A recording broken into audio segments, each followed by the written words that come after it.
Hello guys, and welcome back to another exciting episode of Miss Shauna's Cozy Corner.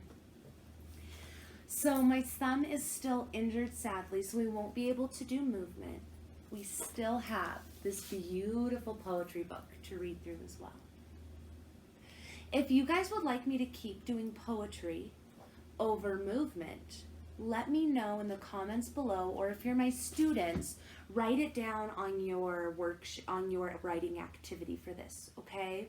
So write out if you want me to do movement again after my thumb's better, or if you want me to keep doing poems, all right? So we're gonna keep reading on with our magical book, Narwhal on a Sunny Night, from the Magic Treehouse series by Mary Pope Osborne. We are on chapter 7. Today we're going to be reading 3 whole chapters, chapters 7, 8, and 9. All right? If it becomes too much for your brain, feel free to pause this video, take a break, go look at the sunlight a little, go look at the blue sky a little bit, maybe go out in your backyard and get some wiggles out and run around. Just do something to maybe help you refocus, okay? Because the video will always be here.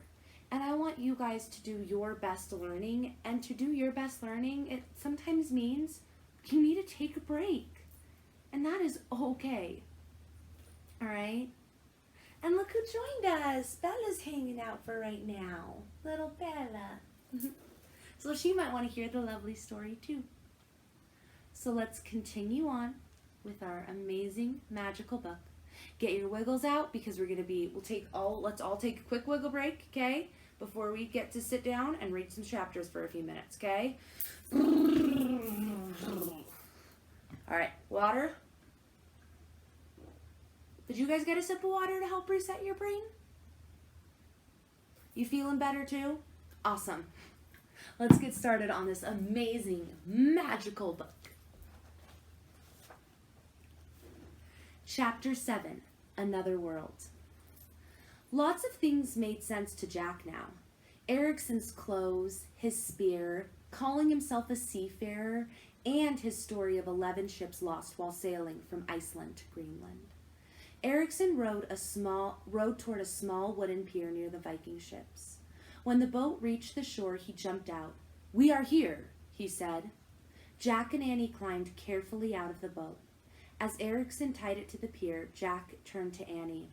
"Those are Viking ships," he whispered. "We saw ships like that on our mission to Ireland. Remember? Viking raiders were invading the coast." "Yikes," said Annie, her eyes wide. "We should escape now while we can," said Jack. Wait, let's look at our rhyme," said Annie. Jack slipped the rhyme out of his bag. Annie pointed to the last verse. They read silently. "Explore different worlds, show friends where to go.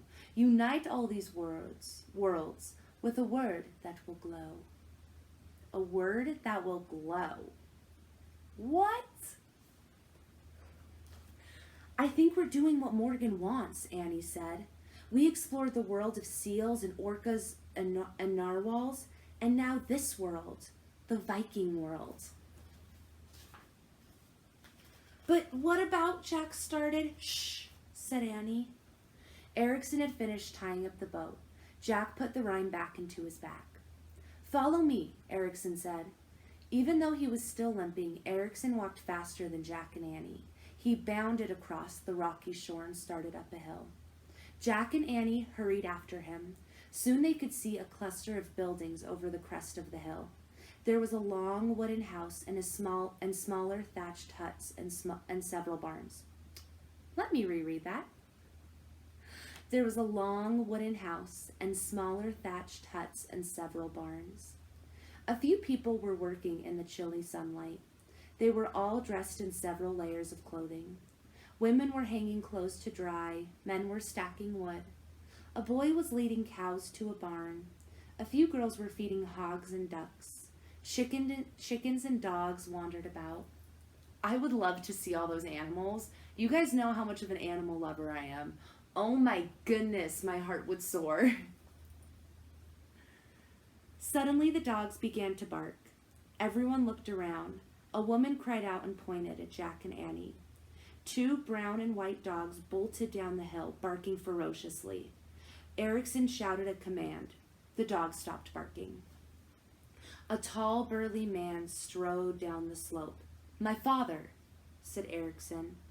Erikson's father had a long red hair and a wild, bushy beard. He carried an axe. "Oh no," whispered Jack. The Viking man looked fierce. How do you think Jack and Annie are feeling right now? You know, they're just seeing all these Vikings, and they know that Vikings can be a little, and that they know that Vikings scare them, because sometimes Vikings were not the nicest. How do you guys think Jack and Annie are feeling?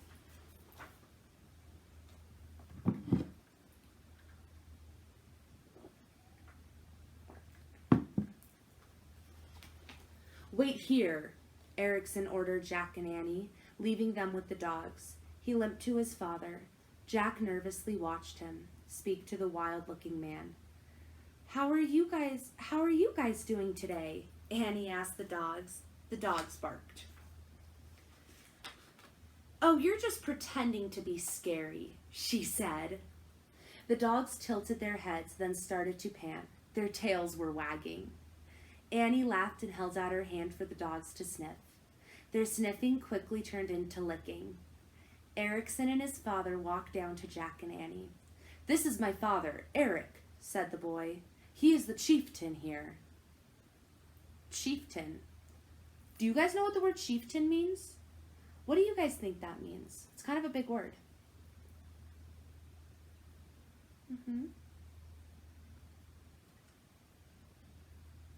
That's a good answer. Chieftain means the head of a tribe. And in this book, and in this time, he's like the head of the Viking tribe that they're a part of. "Oh, hello, sir," said Jack. "Glad to meet you," said Annie. "Where do you come from?" Erikson's father asked in a deep voice. "Frog Creek, Pennsylvania," said Jack. "In the United States of America," Annie added. "You might not have heard of it," Jack said quickly.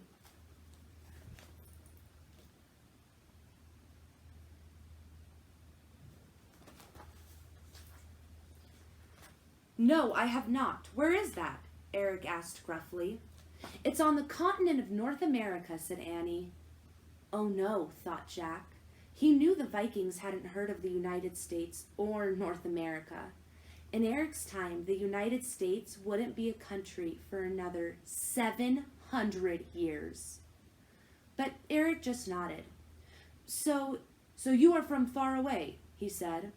"Yes," said Annie. "Welcome," said Erik. He turned to his son. "Leif, let us take your friends to the house." "Thanks," said Annie. Then she and Jack started up the hill, following the boy and his father. Erik called the boy Leif, Jack thought. Leif Erikson? Leif Erikson? "Annie," he whispered. "Erikson's first name is Leif." "I heard that," she said. "Erikson must be his last name." "Yes, I've read about Leif Erikson and Erik the Red," said Jack. "They're famous." "Famous?" said Annie. "Oh, yeah," said Jack. "They're two of the most famous explorers in the history of the world." They were not prepared to meet a celebrity. Have you guys ever heard of Leif Erikson before today?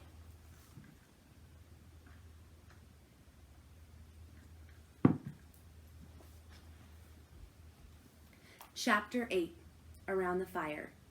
Now, before we start this chapter, I will leave a moment for you guys if you need to pause before I start, if it's going to help your brain focus better.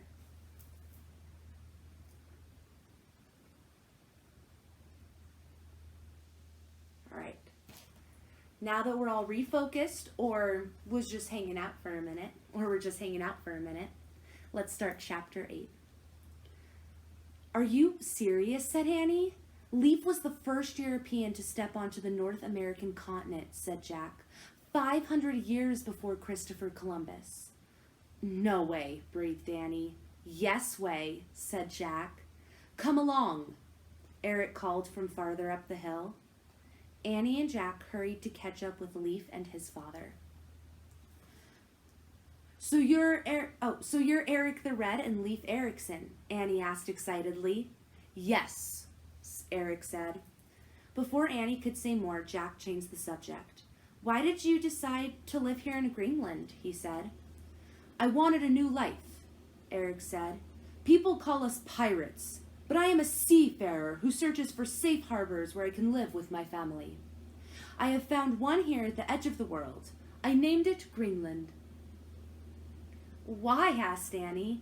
I mean, why do you call it that? Because the word is nice. Is it not? Said Eric with a wink. I hoped it would make others want to come live here too.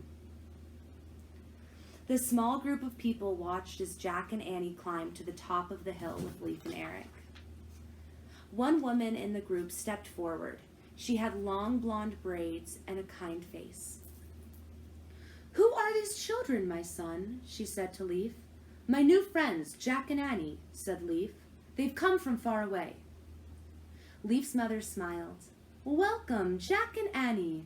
Come share our dinner with us, she said. She led them to the largest house on the hill. It was a long stone house with a steep roof made of grass. Leif's mother ushered Jack and Annie through the door. She took Jack and Annie's hats, gloves, and coats. She put them on a bench near the door. Jack put his wool bag there too.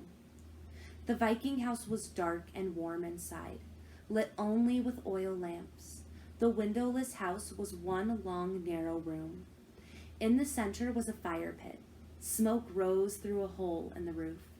The house smelled of fish and grease and animal fur. Eric and Leif sat on low stools near the fire.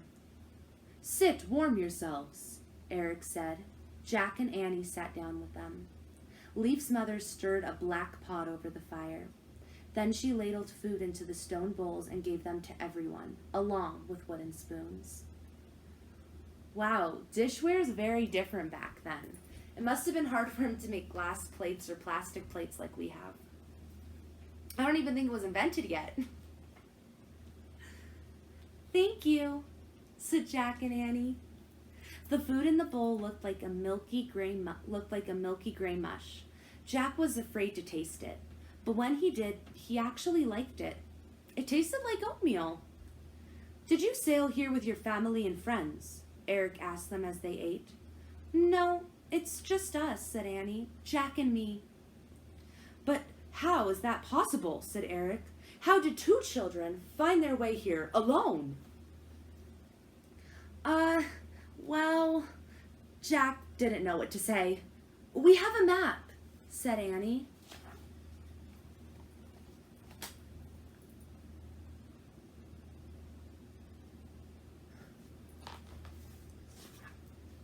A map, said Eric. A map, said Leif. May we see it? Sure, said Jack. He put down his bowl and grabbed his bag. He took out their map. He unfolded it and held it up for them to see. Leif and his parents stared in silent wonder. Our land is south of here, said Jack, pointing. It's a long way south. It's off the map. So you used this map to come to Greenland in your ship? Asked Eric. We came in a treehouse, said Annie. Treehouse? That is the name of your ship? Asked Eric. Well, sort of, said Jack. It's not much of a ship, but you guys have really great ships. We saw... Wait, your ship must be the best in the world, said Eric. 2 children sailed it alone to Greenland. I would like very much to see a ship such as yours. Oh! Jack caught his breath. Let us go see it now. Eric stood up. Can we please wait until morning, Annie said. We're pretty tired. Eric, let the children rest, Leif's mother said. In the morning we will all go, the whole village will go to see their wondrous ship. Come, Jack and Annie. She picked up an oil lamp. They all stood. Good night, Annie said to Leaf and Eric.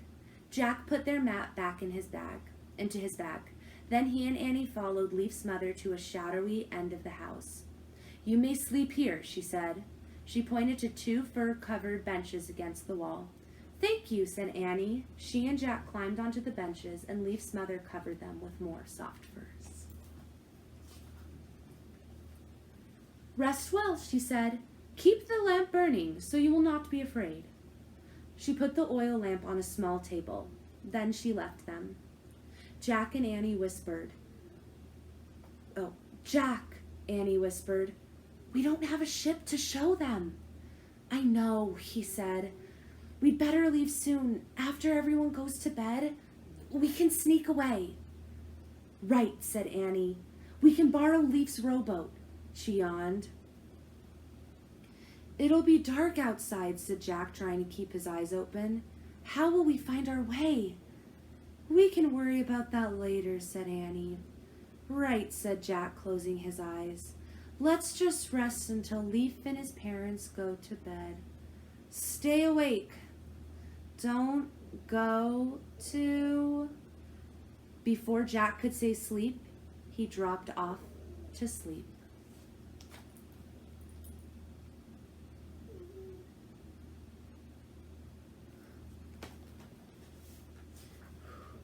That was a good chapter. So we have 1 chapter left for this video. If you guys need to pause, I'm going to pause so you guys can regroup, pause this video, come back to it, or just take the break with me and keep listening. Whatever you guys want to help you focus and do your best learning, okay?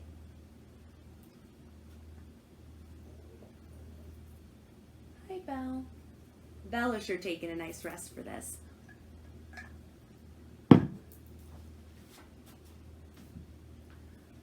Chapter 9, The Midnight Sun. Jack, Annie whispered. Wake up! Jack rubbed his eyes. Where is everyone? He asked. I just checked. They're asleep at the other end of the house, said Annie. We have to go. Now, said Jack. Maybe we should wait till daylight. No, they might get up before then, said Annie. You're right, said Jack. He threw off the warm fur and sat up. Let's go, said Annie. She picked up the burning oil lamp. Jack grabbed his bag. As they crept to the door, snoring came from the other end of the longhouse.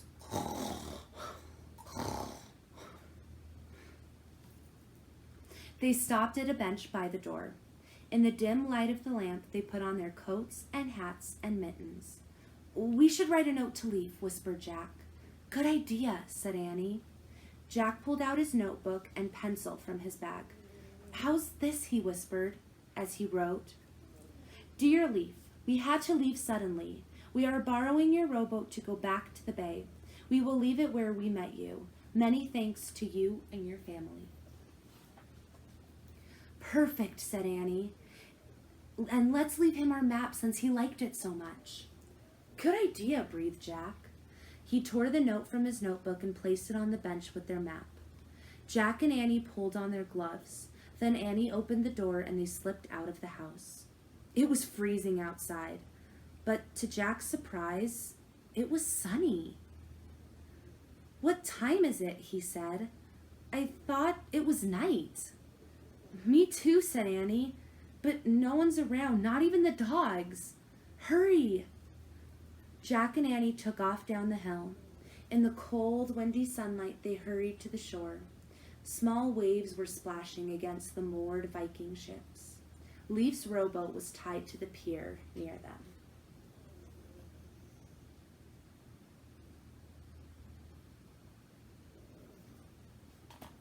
Do you guys hear my dog snoring too? She's so cute.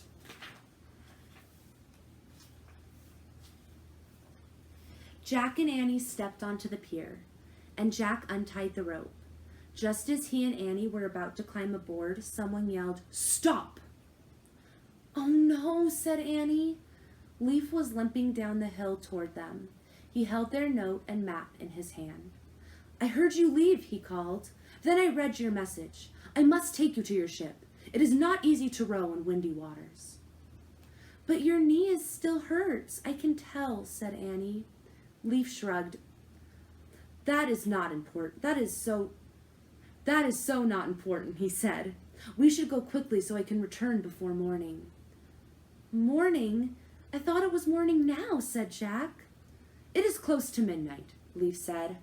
You have come in the time of the midnight sun." "I get it," Annie said to Jack, "on a day that seems endless, with no dark of night." "Right," said Jack. Now he remembered the midnight sun in the far north. The summer sun can still be seen at midnight. "Here, you forgot this," said Leaf. He thrust the map and note into Jack's hands. "You will need your map to sail your ship home." "No, we won't," said Jack. "We know the way. You need it more." He handed the map back to Leaf. "Oh."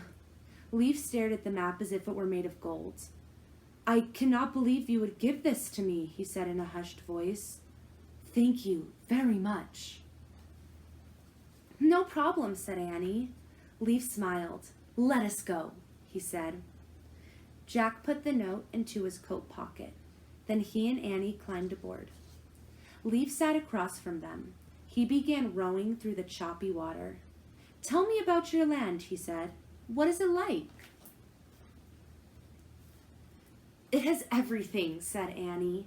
"Mountains and valleys and oceans and rivers." "And lakes and forests and grassy plains," said Jack. "And farms, small towns and huge towns called cities." With the wind at their backs, Leaf rowed swiftly. The water was bathed in a gold mist. Soon Leaf rowed the boat from Eric's Inlet into the bay. "You can drop us off here," said Jack.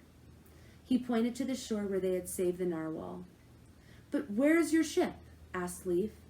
I'm really sorry, but we promised the person who owns it that we would not show it to anyone," Annie said.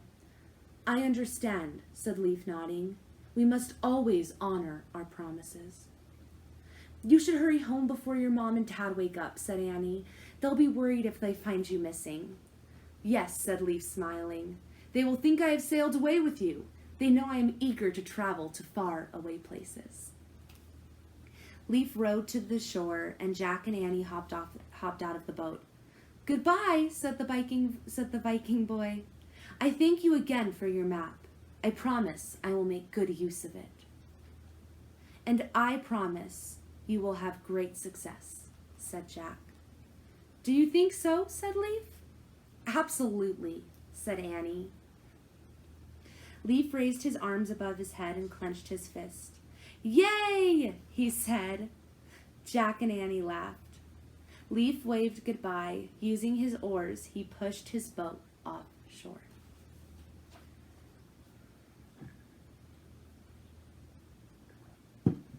"I hope that your knee feels better soon," called Annie. "I've already forgotten about it," Leaf called back. Then he rowed away through the soft light of the Arctic night. "Leaf's really tough and brave," said Annie. "He'll make a good explorer." "Yeah, a great one," said Jack. He took a deep breath. "I guess we can go now." Jack and Annie walked around the bend in the shore. Annie gasped. "Jack, look!" she said. "What?" said Jack. "There in the water at the edge of the ice," said Annie. "A narwhal," whispered Jack. "Yes," said Annie. "Our narwhal." The end for today's chapters. What do you think their narwhal is doing back visiting them? Let me know your thoughts in the comments below. Quick water break, get some wiggles out.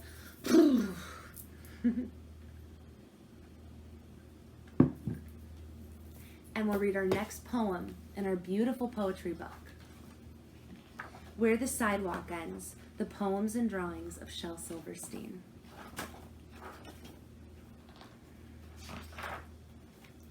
The Acrobats. I'll swing by my ankles, she'll cling to your knees. As you hang by your nose from a high-up trapeze.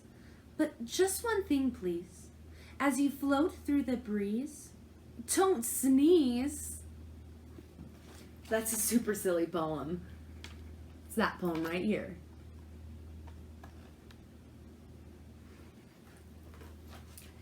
And that's today's episode of Miss Shauna's Cozy Corner. I love you guys so much. Thank you for reading books with me.